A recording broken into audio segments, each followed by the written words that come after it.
This is Sylvia Saber with Lagatar Afghanistan News. Taliban spokesman Zabiullah Mujahid rejected accusations that Al-Qaeda maintained a presence in Afghanistan. He repeated pledges that there would be no attacks on third countries from Afghanistan from such movements. The Taliban have challenged the credentials of Afghanistan's former UN ambassador. They asked to speak at the UN General Assembly's high-level meeting of world leaders. Now the United Nations is on course to decide who will represent the country at the world body. Girls in Afghanistan could be allowed to return to school in the near future. Spokesman Zabiullah Mujahid said on girls' education that Taliban are finalizing things and it will happen as soon as possible.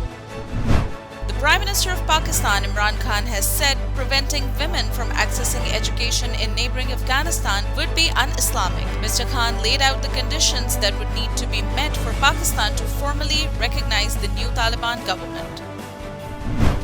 Envoys of the Troika Plus met with top Taliban leaders and senior Afghan politicians in Kabul. Afghan politicians have emphasized the formation of an inclusive government acceptable to all, peace, stability, moderate policy, respecting women's rights.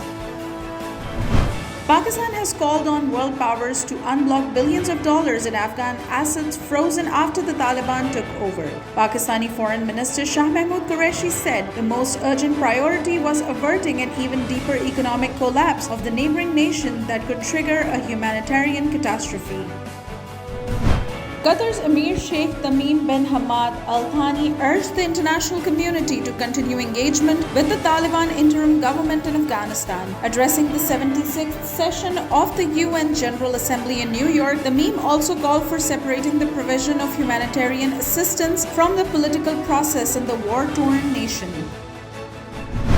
The U.S. House of Representatives is moving to approve $6.3 billion in emergency assistance to help resettle Afghan refugees in the United States. Most Republicans in Congress support the funding for Afghan refugees.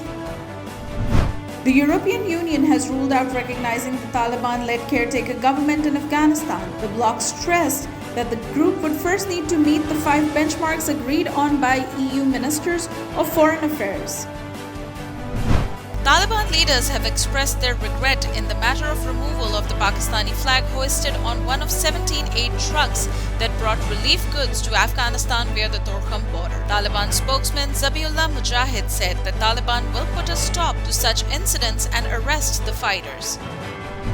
The Taliban have sacked the head of Afghanistan's cricket board, replacing him with a member of the feared Haqqani network. Anas Haqqani is a senior Taliban official and the younger brother of Afghanistan's new interior minister, Sirajuddin Haqqani.